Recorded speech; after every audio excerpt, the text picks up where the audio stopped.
Hey, hi everyone. This is Sai from Let's Upgrade. So let's talk about how to get your certificate. It's very simple. You will see two links in the description. Number one is the place where you have to go and mark your attendance. Marking your attendance tells us like, okay, you are a legit student who have attended this particular session. Link number two is your assignment. This is where your 90% of the priority is. You have to go and submit the assignment that is given to you in this particular session. Once you're done submitting that assignment, we will be evaluating that. We will send you an email. If you get the passing criteria, then only we will give you the certificate on a particular date that is mentioned again in the description. Please check these three things, and this is the way how you will get a certificate from Let's Upgrade. Number one, mark your attendance. Number two, just go ahead and upload your assignment. Check for the email that you have received it, yes or no. What is the feedback that you have received from your trainer? Number three, check on which date the certificates will be released. Thank you. Bye. All the best. Happy learning. Next, we will have we will have to import this thing. Let's import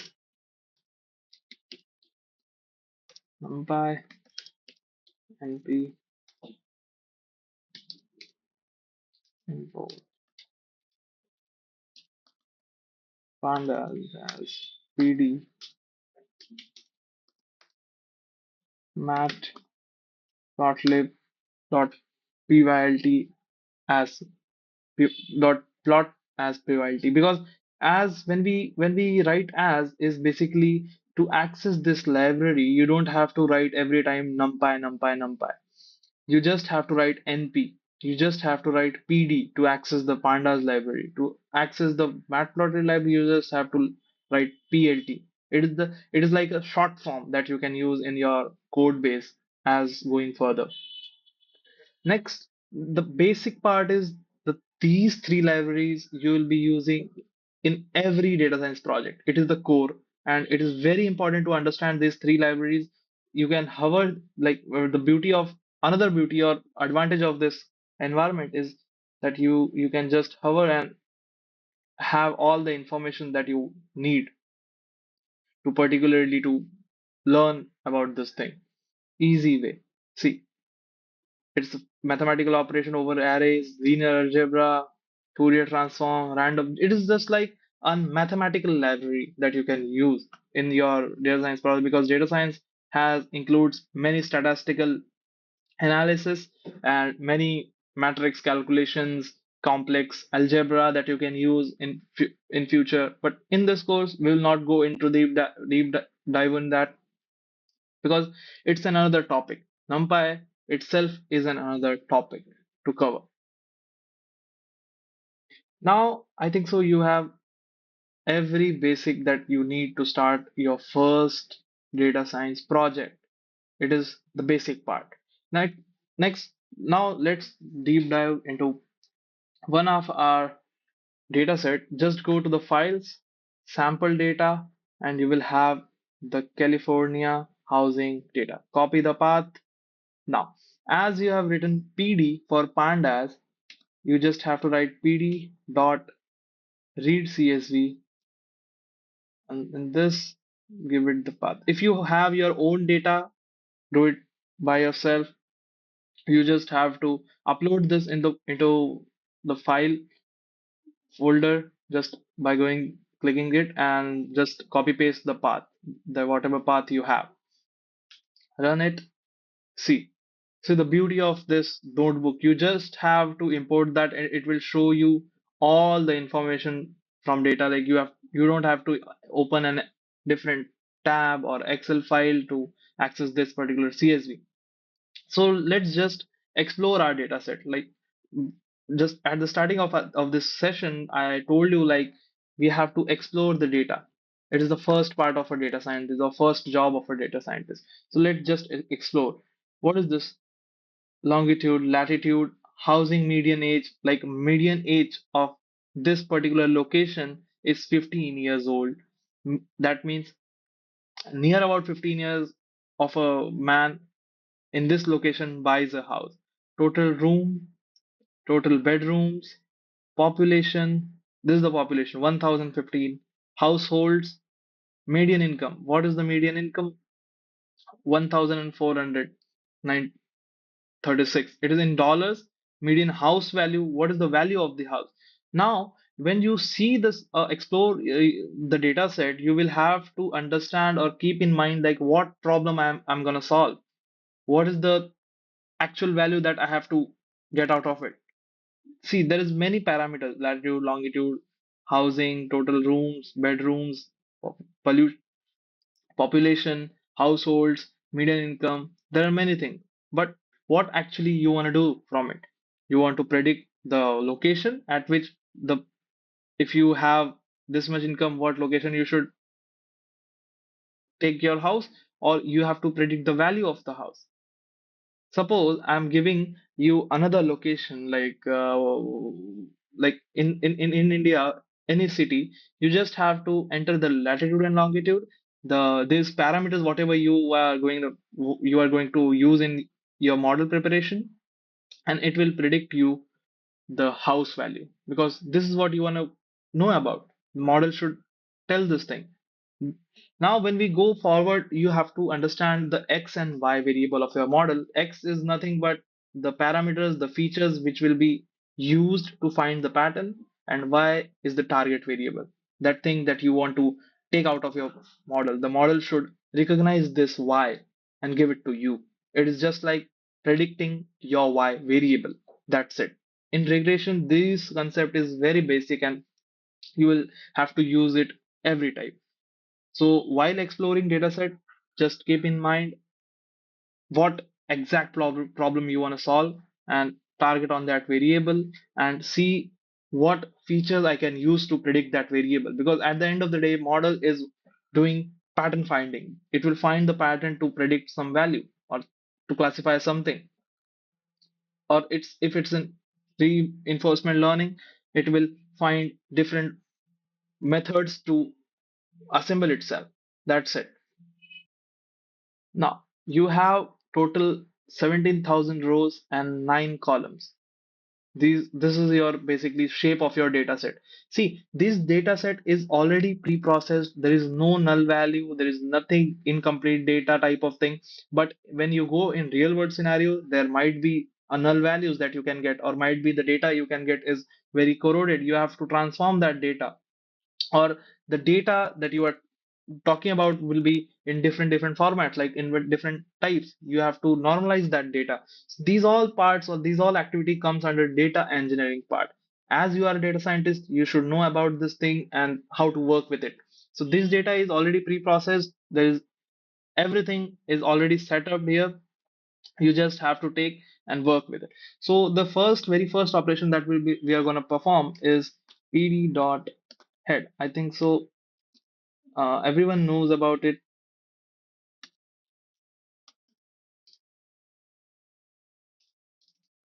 Mm, everyone knows about it. Oops. Now, why am I getting this error? See, module pandas has no attribute head, because I have imported this file, but where I have stored it, like like to store and variables to store and any information, you need a variable in your program.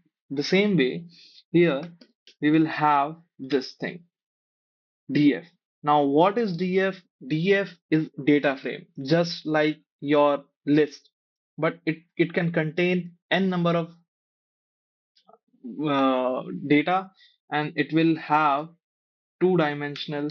We will see that also, like df.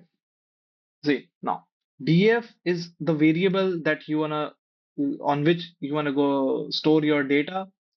And data frames are nothing but a list or a matrix which has rows and columns.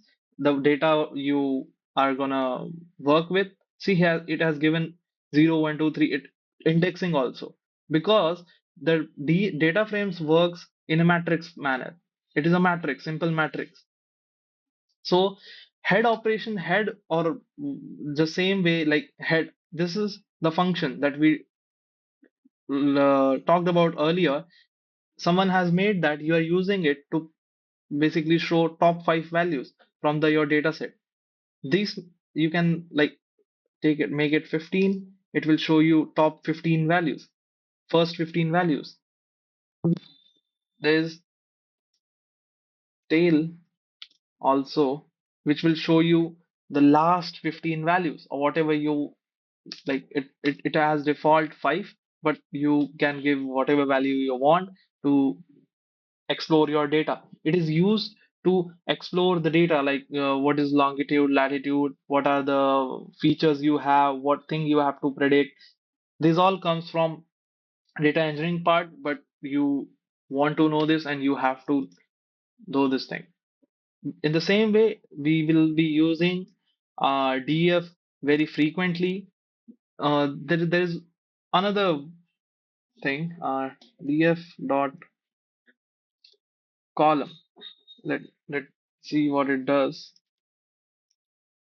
It lists all the columns that you have. Suppose you have uh, right now we have very small data set, but in future, you if you are a data scientist, you have to work with like 100 columns and 2 lakh rows. So what you will do, you don't have to like write head or tail and get each and every column in front of you and see, yeah, this is the total bedroom or latitude, longitude, what features you have. So the simple thing is just simply give it a column property and you will get all the columns that your data set is having, separated by comma. In same way, and it is basically a list. You can access it and you can use it anywhere. In fact, in loops, when we try to transform each and every column, like just take about example about daytime. Daytime, you have to transform the daytime as per your needs. So you have to iterate with your to your through your columns to get that particular date time.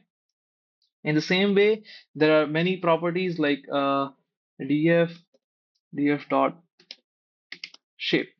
What do you think it gives? At the starting of this particular session, I have told you we have 17,000 rows and 9 columns. It is a matrix. df dot shape gives you the shape of your matrix, how many columns and rows you are having.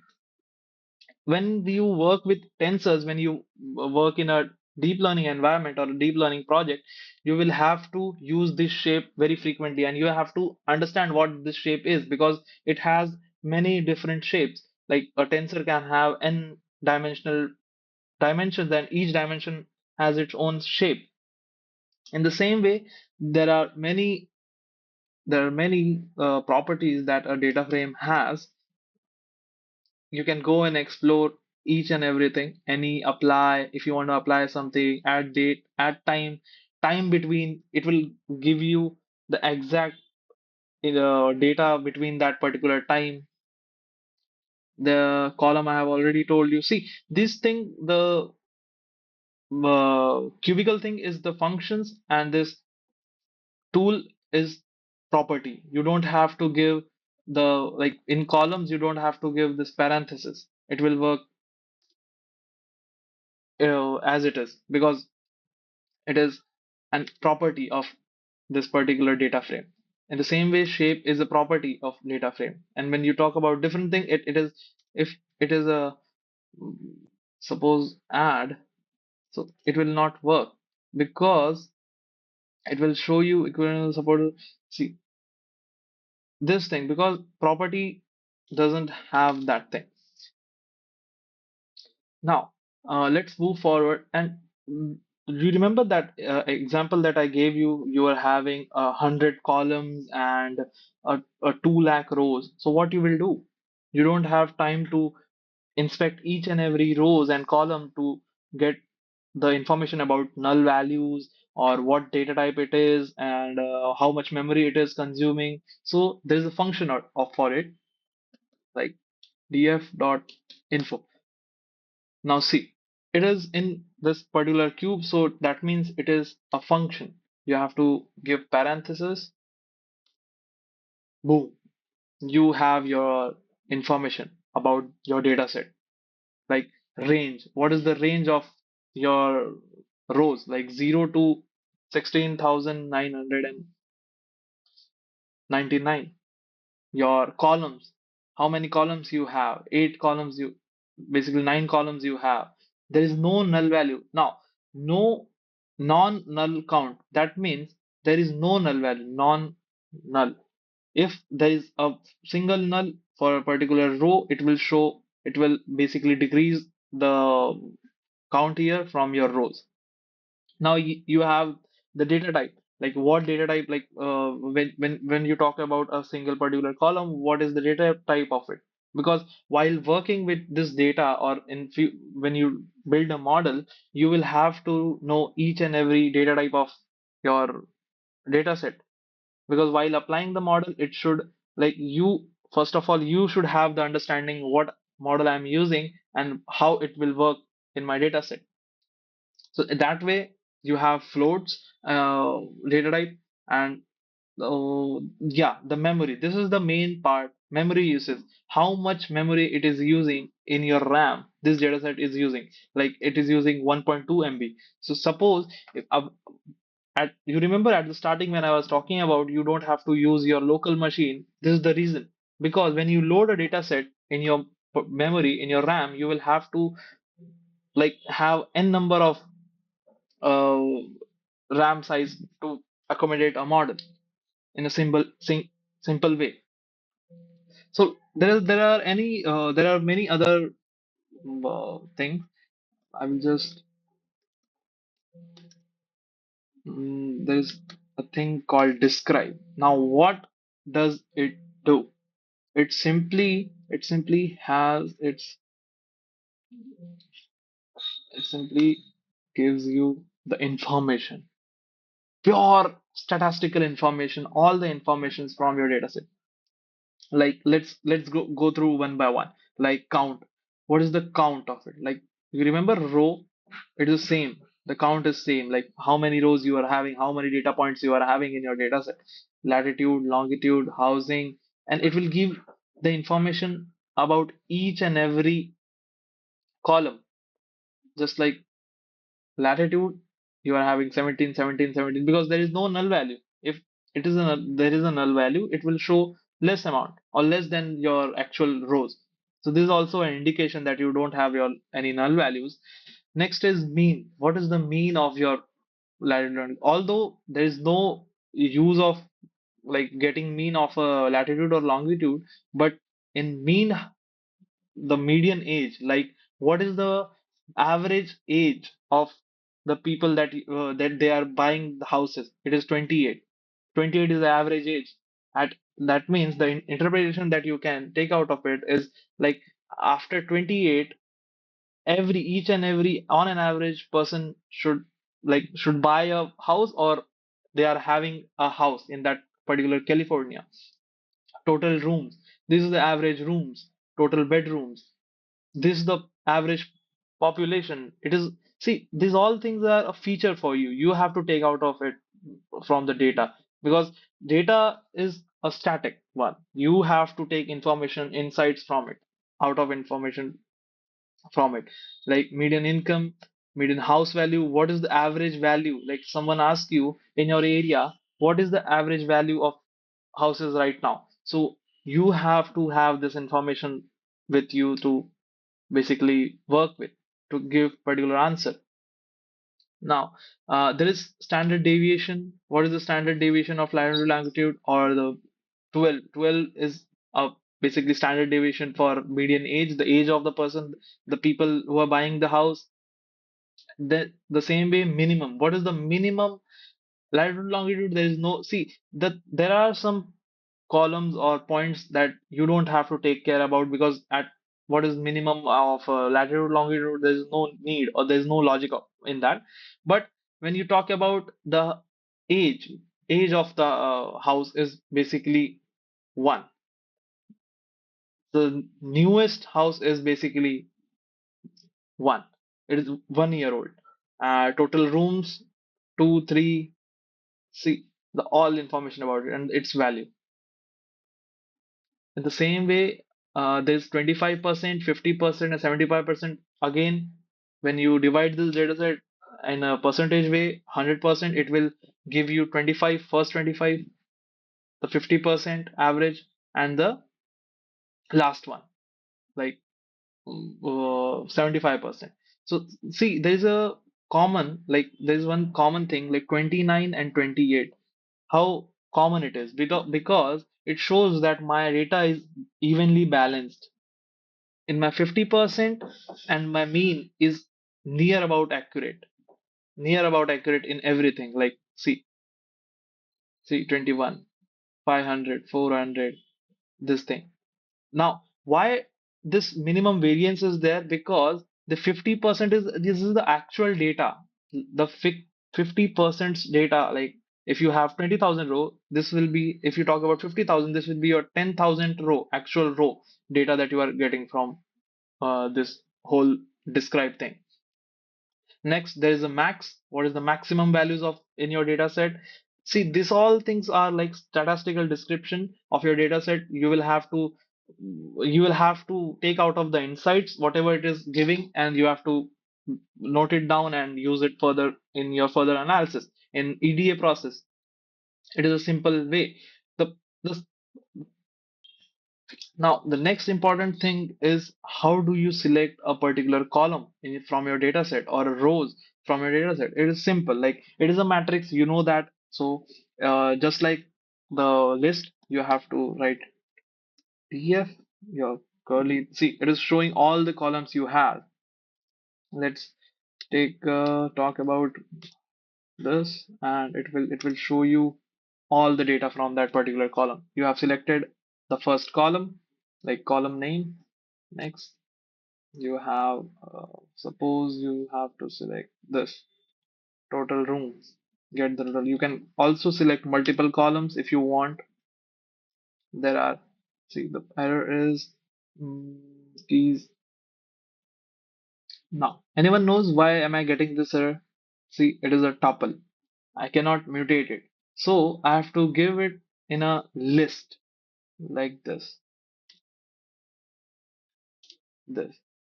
I think this will work. Yeah, better. So this method you can use to compare two columns, like what is the frequent frequency of it, what are the anomaly. But it's very useful when you basically have to, like, take out of a particular column. It will save in a data frame. So this thing you can use. Now there's another part where you can basically use this thing. You have to access the rows. You remember that string list slicing part? You have to give this suppose 0, or here I will give 5. See, it will show me the top, like whatever 0 to 5. Like I can give you -1, it will show all the values. Simple it is. Because at the end of the day, data frames are in list only, stored in list only, two-dimensional list or two-dimensional arrays. How do you store the matrix in a two-dimensional array? In the same way, in Python also, these all are stored in array, in a list, two-dimensional list in a matrix form. So you have to have that picture in your mind that I have to access rows and columns. So what thing or what tweaking I have to do to understand it? See, you don't have to remember all this thing. You have to practice it. You have to explore more and more data sets you have on Kaggle, or available in the internet, on the internet, basically. Now you know how to access rows and columns. Let's quickly cover one more thing, which is very important in handling data in data science, is checking the basically missing values, if there is missing values or not. Is null. Let's see what it gives. See, it is basically checks each and every cell from your matrix that it is null or not. If there is empty cell it found, it gives true. So it is very hectic to see all this false, false, false values and go and check it in a way. So you just have to give a simple parameter. Boom. It will show you all the null values count you have in each column. There is, so as I said, this is the already pre-processed data. There is no null value in it, and there is nothing to worry about it to basically think look in after it. Now let's talk about what, suppose if you have a null value, what to do. Now you have df, there is a function called df dot drop na. This particular function, what it does is, now in place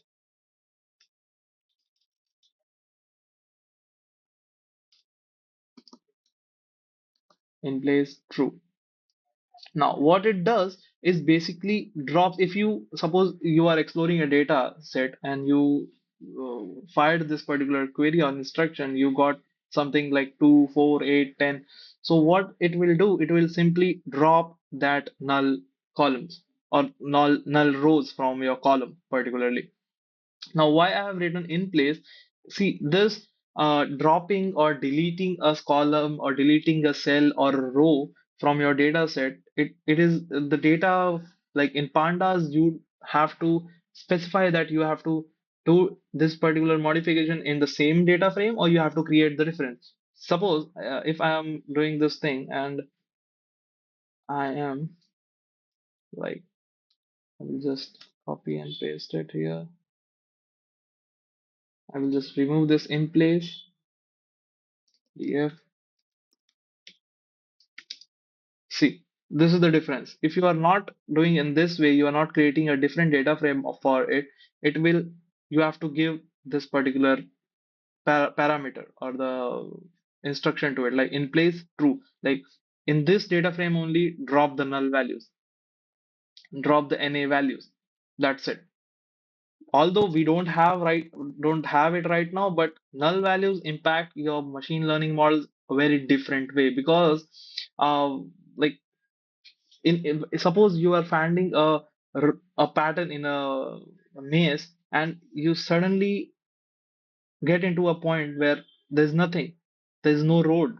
So what you will do, you are blind at that spot. So in the same way, machine learning models find patterns in the data sets. So when they encounter a null value, it is like for them it is blind spot, and your model will never perform better in your real world environment. So make sure there is no null values and there is no fill up data. That should be a clean and clear data set for you. Like there are another ways, if you want to fill a particular a null values, although we don't have it right now filled. Yeah, you have to just fill NA. Yeah. Now here you have, yeah, here you have many options. There are many techniques. Suppose if you want to fill a particular cell and you have only 4 or 5 cells in your column. So what you can do, you can simply copy the above column and paste it on the particular cell. And there is another thing, you have to like paste the mean of the that particular column, like average of it. And the very foremost or basic thing or basic technique is fill that particular all this NA values with a single, like uh, what we can say, a value or actual value, whatever you want to give, like 910, or if it's a string, give it to it. So it will, this function will simply fill that columns or rows or particular cell with this value. There is another technique that you can use, is basically copy the above cell or below cell in that particular empty part, or take the mean and average and fill it there. It's up to you how you are gonna approach it, but these are the techniques that mainly we use. Now let's talk about a very basic and important concept in pandas that you can use, is basically filters. Suppose you want only uh, a, a, a age of like after 18, the people who can vote is after 18, so you don't have to copy and paste each and every cell here. You just have to write this particular statement or in this way, like 18. It will give you all the data that this particular condition solve. It's just like an if statement that you have, but in a more prominent way or in a more efficient way. Suppose 7. It will give me all the rows, all the data points that these condition satisfies, like median age greater than 7. You can also validate it after going to this particular part is, see, median age, median income. Now, where it is median income, yeah, it is giving all the data points that is greater than 7 or greater than, you can write 5, 4, whatever you want, and it will apply that filter for you. You can also have multiple filters also. If you want, you can have multiple filters. If,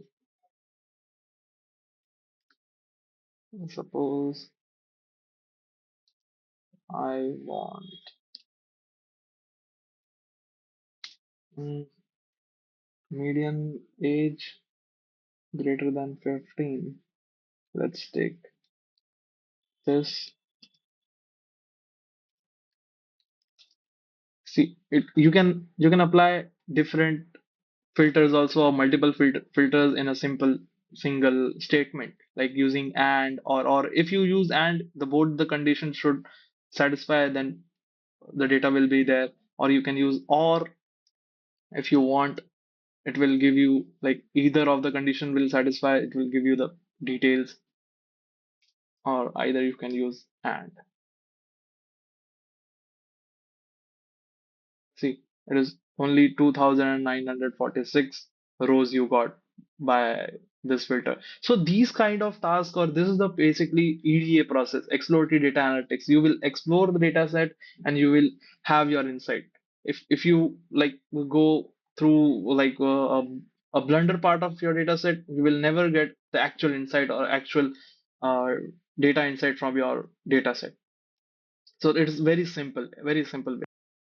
So now I think so we have covered all the topics that were in the day one. We have seen Python fundamentals and how to work with pandas. What are the different parameters, functions it gives? It provides what are the features it gives.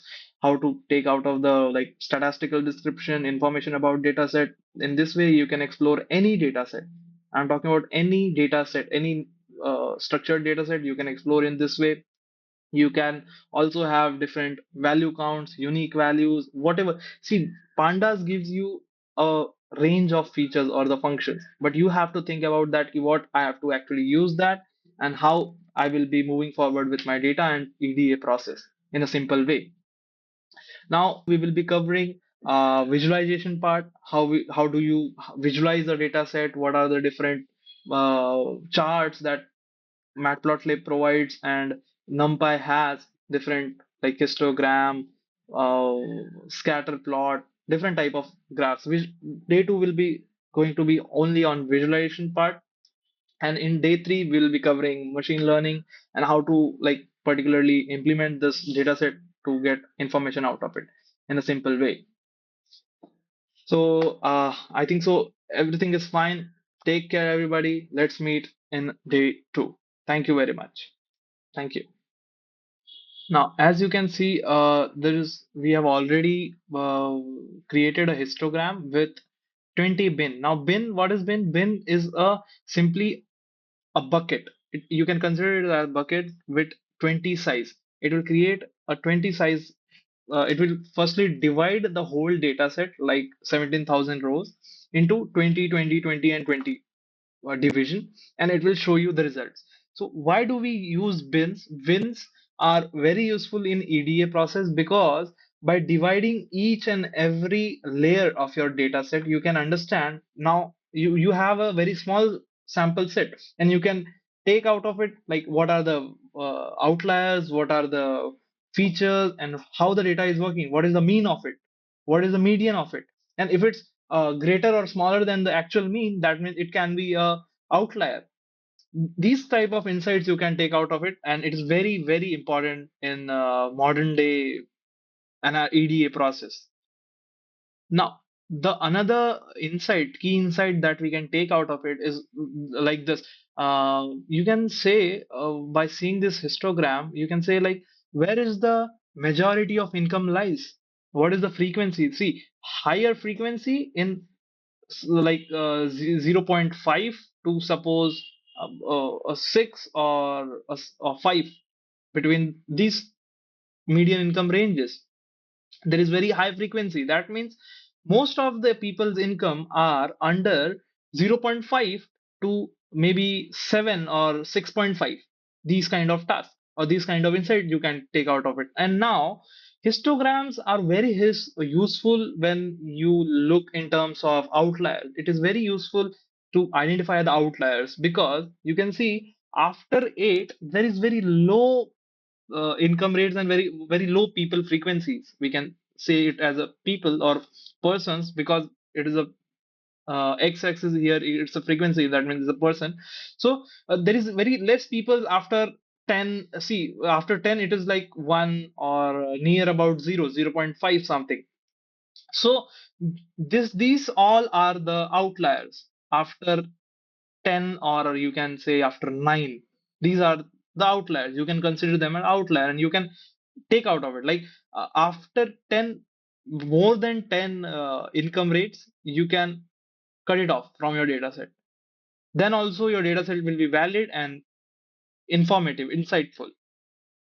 And there are suppose you can take another insight of it, like storytelling type of is, you cannot have much more greater value, high prices values in this particular region.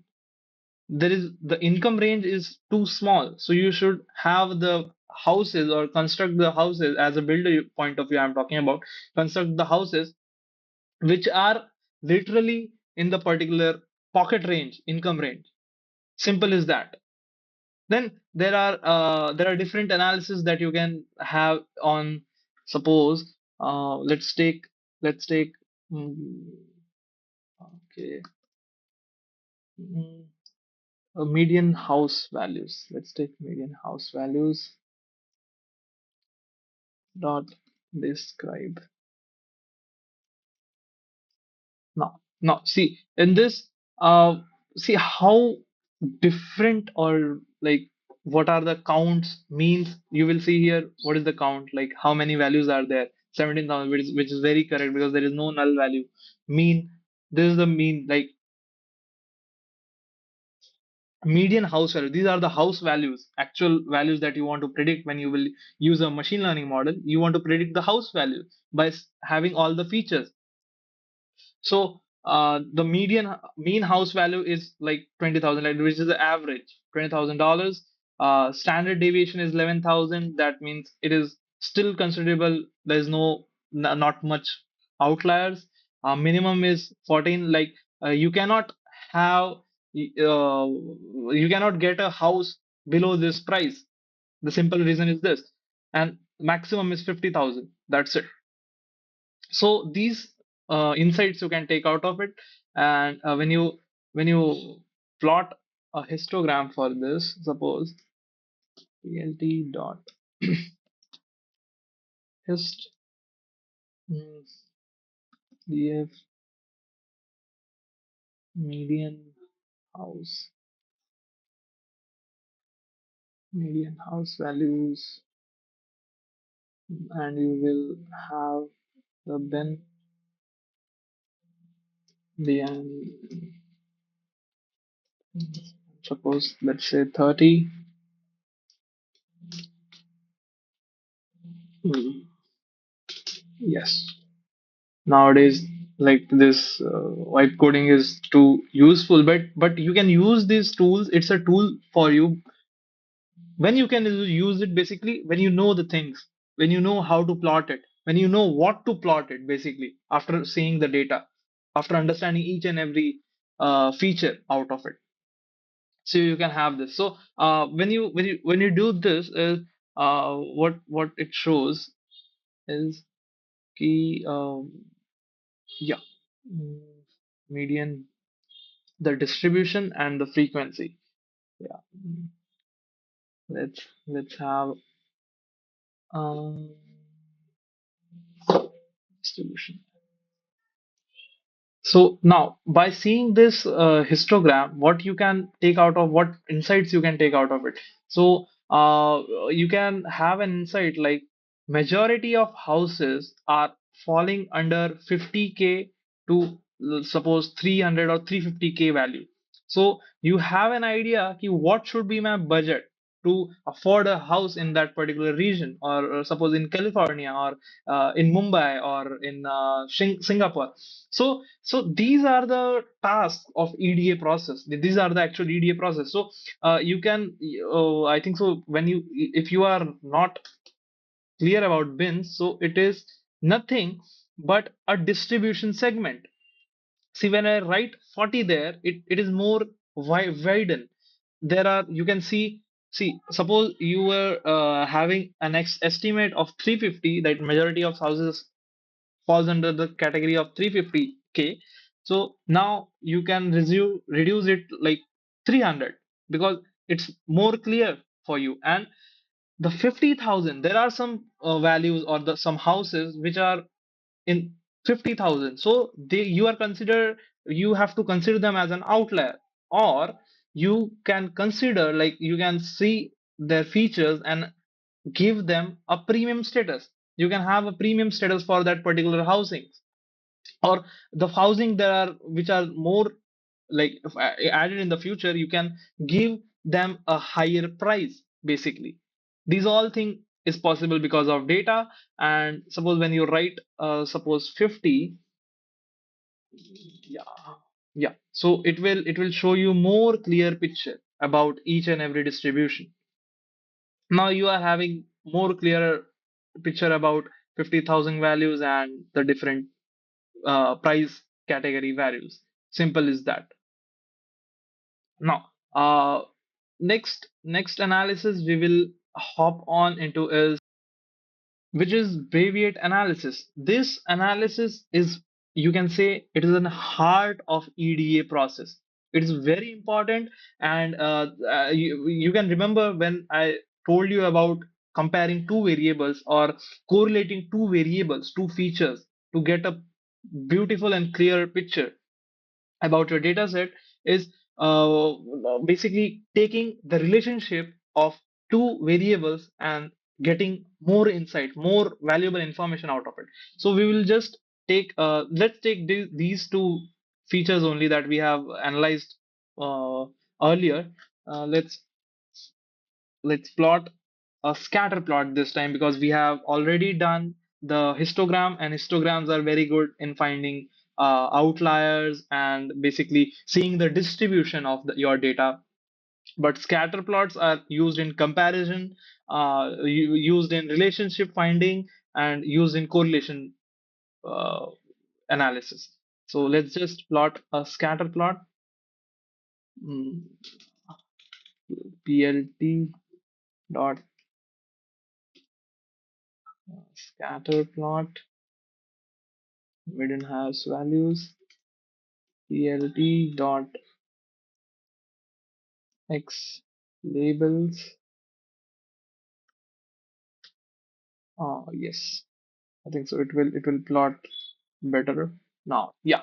See, this is known as scatter plot. Scatter plots means you, every each and every data point is scattered around the plots, and you are comparing any two features with it. Suppose here in this case we are comparing median income and like the values, house values, actual values of it. So the comparison is, you can like take the details is, when there is increase, income increase, the house values are increasing. See, as the income keeps increasing, there is a point which is like 10, and the house values are like this. So you can put yourself in this particular plot and see my income is around 8, and so what other kind of people like my category people who falls under my income category buys which what amount of values or what amount value of houses. This is the basic EDA process of relationship or behavioral analysis. So suppose your income is 6, so you can see there are group of people who are buying uh, suppose 300k or 200k between house values, value of houses. Simply these kind of relationship or these kind of insights you can take out of it. So suppose there are, so now in this also you can take out of something in outliers, like see there's zero income, like income there's income of zero, but they are buying higher amount. So these are the outliers for you and your data set or and your analysis. Now, in this way, it is, see, the trend or the distribution is not linear. Not linear means not perfect. Some value hit 500Ks and some values are like zero also. Upper limit of data set, like the maximum limit that it can reach is 500K. The values can be not more than 500K house values in that particular region. Simple as that. Now, there's another relation, like in the it comes in this particular part is correlation analysis. It is, see, correlation analysis is very important and very useful when when you talk about any different category of data sets, or you are talking about different category of features, because you want to understand what is the correlating point between them. Suppose you have the task of analyzing a machine and you have 10 data points of two different machines and you have to analyze it. So what you will do? First, you have to do the data engineering part, then you come to the part of EDA. You are having your universal data points. You are you are doing univariate data analysis. Next, you have to do relationship analysis. What How these two machines are correlating between each other, what points are correlating, does their temperature matches, or does their pressure matches, or the positions are equivalent, or what is the relation between them. So these kind of information or the questions can be answered using correlation or uh, simply a correlation analysis. So let's take this df dot mm, let's take median income. Median income and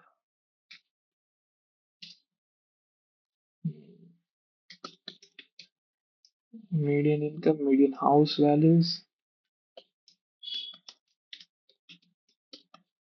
house values, and take. I think so. It will not run because I have to put two brackets now. If anyone knows why we are doing like this, because we can select multiple columns, as in day one we studied about it, how to select multiple columns in a data frame. So why we are doing like this?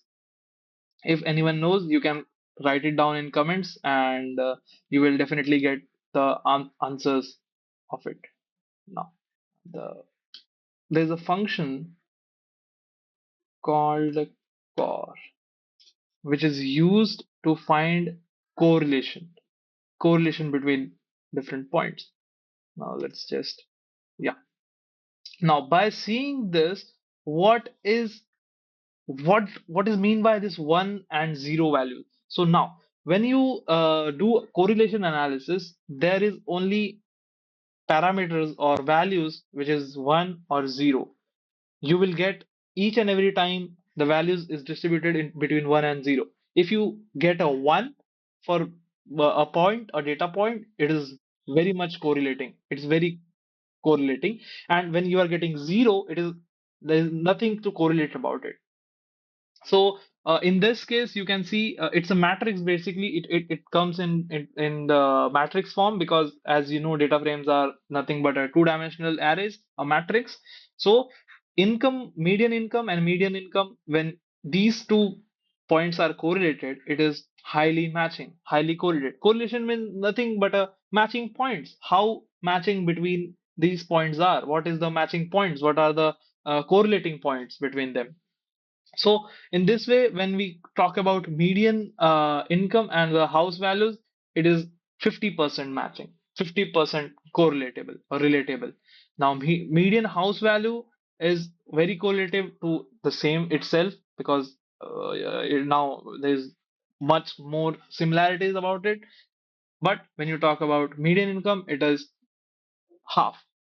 So you have to see any one row basically or a column to understand what is correlation.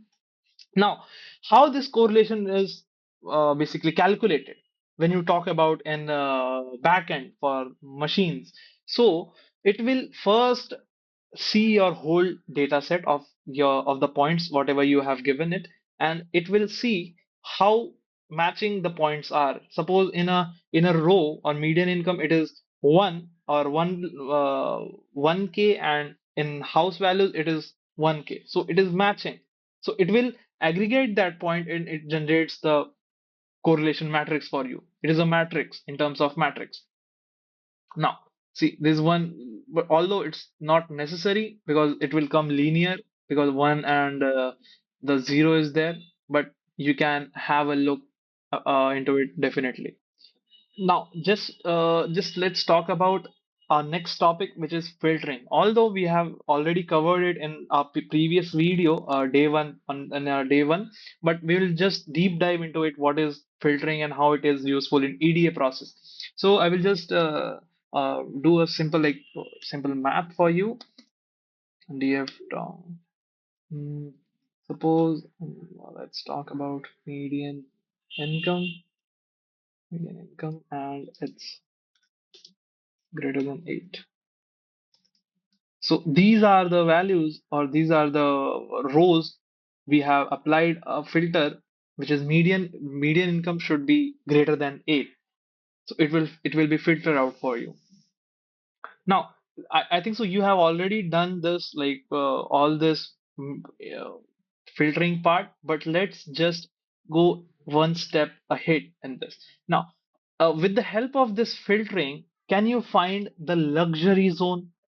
Can you find that? The houses which comes in luxurious area or luxurious region in California. Yes, you can do that. Let's find out how. I will just write it down.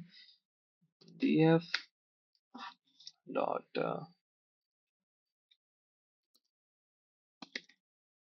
median income is greater than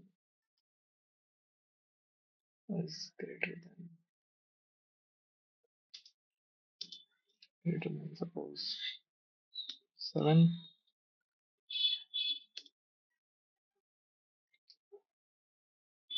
Hmm, after this put it here this way, and the same way that we can compare two different values. Now can we tell this statement that it will give me a luxurious region, the houses which comes in luxurious region? Yeah, definitely. How? Let me show that. Yeah, see, this location, the rooms will be always high, everything will be in proper way, every single point will be in proper way, or you can say let's take a different population. Let's take a population which is greater than 1,000.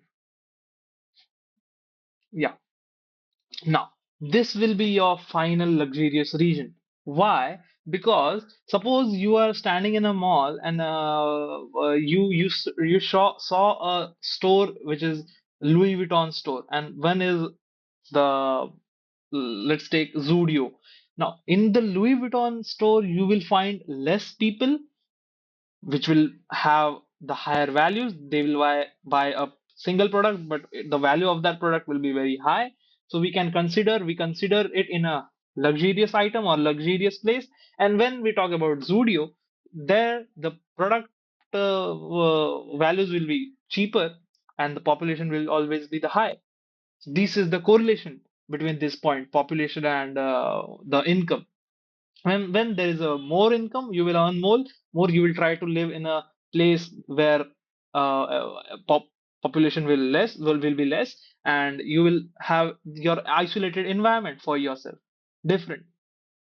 That's it. This is the concept in finding real insight. So these incomes or these house places or locations are considered to be luxurious because their population is also high. What we can say, less. Sorry, in this the logic. There is one mistake in this logic. What we are talking about and what we are writing is basically we have to write less. Now this will give us the proper uh, luxurious region because the population is less than 1,000. That means less than 1,000 people are residing there, and the income of this particular population is also high. Simple as that. Now, why it will give me the luxurious region only? Because there is an and symbol here. If the both conditions are satisfied, then only I will get this result. If any one of them, a row which comes under the median first, which satisfies the first condition but doesn't satisfy the second, it will be not considered. Simple as that. So this is the way of doing analysis in in filtering part, and we can do this in any data set, and you can find any type of insight. Might be there might be another insight for you in this particular filter. You have to find it. You have to find give the bin, or you can give anything what you want. Just start doing it. My suggestion will be this. Now, the very next and very important once more very important topic in EDA is grouping and aggregation, because grouping is nothing but grouping a same category of data set or data points. By using this, you will understand what is the maximum category of data I am having, what actual category data I am having. Although distribution you can have, but instead of distributing each and every data point in your data set, you will have a proper grouping aggregating segment. Suppose let's talk about a very important answer, or very important. Let's find a very important answer, or ask a very important question. The average house value by house age. How you will find it? There's a way you can use bins, and you will make 10 bins or 100 bins, and you will find that, yeah, this is the average value, or this is the average value of uh, a house by this average age, house age. Instead, you can use a very different approach and very simple to implement. You can use group by function, and you can give uh, suppose let's talk about house. When we are talking about housing, like actual age. So yeah, median housing age and median housing values, and let's take the mean. So this is the average. See, when age, suppose it's 1 year older, so its value is this. It's 3, then value is this. Average value. So you will have the understanding, yeah, this house is 3 years older, or what we can say, 3 years. It's constructed 3 years back. So you have a figure in your mind. Yeah, this might be a 200K value, or this might be a 300K value. But so these kind of answers and the questions you can easily understand or have in your mind. See, there are some cases where the older houses also has the more value. Why? Because there is outlier involved in it. So this is how outlier impact your analysis. It will have a different approach. Although your data trend is going in this way, it will have a single bump in it. It's like a speed breaker in expressway. Simple as that. So we will have to remove that outlier from your data set to have a proper analysis. That's it. Although outliers are also important, we can use outliers when we talk about a bank fraud detection model or transaction fraud detection model. These kind of models we use outliers. It is totally depending upon outliers only, because frauds generally it is not generalized way. Generally, the in day to day life or in single or like 100 transaction, that there might be a two fraud transaction, there might be a two fraud cases, so the possibilities are very less, so we can use outliers in that analysis. But right now we don't have to use it because it's not necessary in our analysis right now. When you have that type of problem where the possibilities might be odd of happening, that you should always consider the outlier, because they give the actual picture of your data set and environment. That's it. And it understands when we talk about the revenue way or the business way analysis of each and every house in terms of its value or in terms of its income, it is very important and it's very helpful also. Now, let's cover a very important topic in terms of day three. When we talk about day three, which will be all around machine learning models and performing different using different models and performing different tasks. So there is a topic called data engineering, or we can say feature engineering. Now, till now, we have talked about each and every features, how you can extract its analysis or EDA process, how you can correlate them, how you can group them, how you can sort them, what is filtering, and the different tasks, basic tasks. But the feature engineering part is very important and very intensive when you talk about machine learning model. Here, you will understand the hot encoding part. You will understand creating a new feature using different uh, columns. And when I talk about feature, it is nothing but a column. For your model, it will be a feature, but for a normal user, it will be a column. But as a data scientist, you have to understand it in terms of feature only. Now let's create a new feature for your machine learning part. The feature will be called the income to house value. Simple. Let's create that first.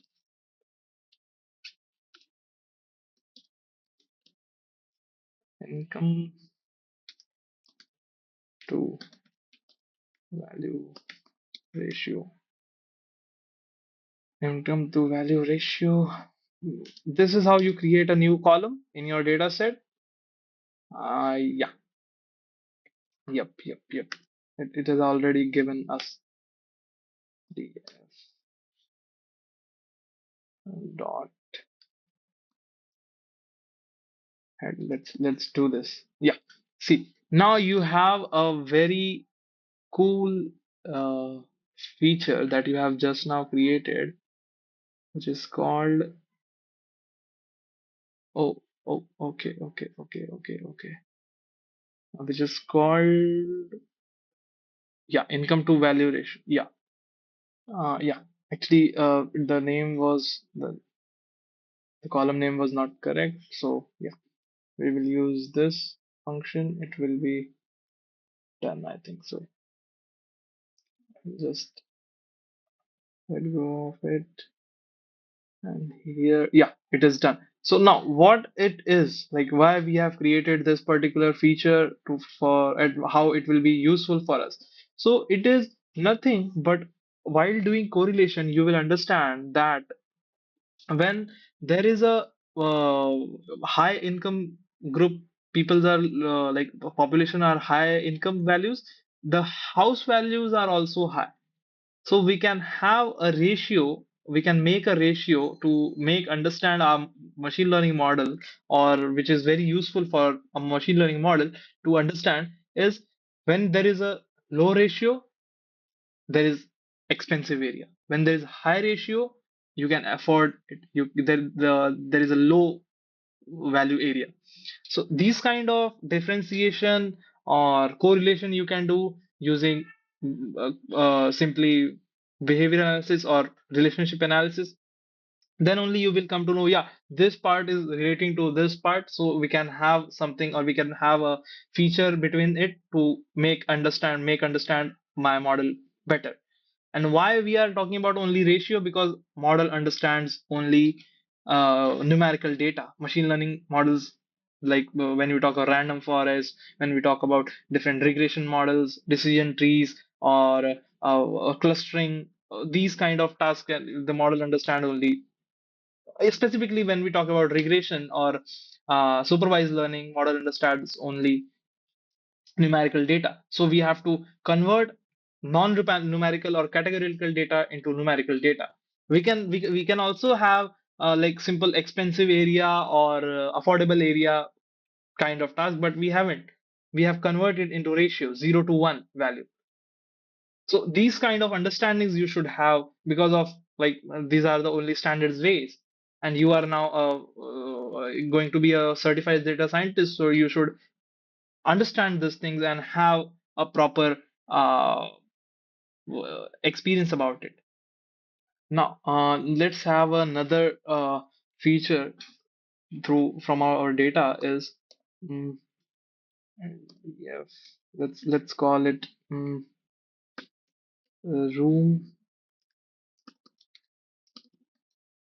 room per person. Now, yes, this. Now, what it states, how many rooms are there for each person. So how you will extract it? By simply dividing total rooms, which is a particular like house is having, versus the population. Yeah, now you have the room per person. Yes, room per person, 5, 6, 2. So as per the population, there will be 2 persons for like each room is there for a 2 person. Simple as that. So these kind of feature engineering part you can do, and you can extract different features or informative insights you can have. See, EDA process is done to extract these kind of features only. Because without EDA, you will never understand what actually data is and how it is performing and what is relationship between two different data points. So you should have your this understanding how to do strong visualization part, how to do strong EDA part, because it is the main part and main plot for your data science journey.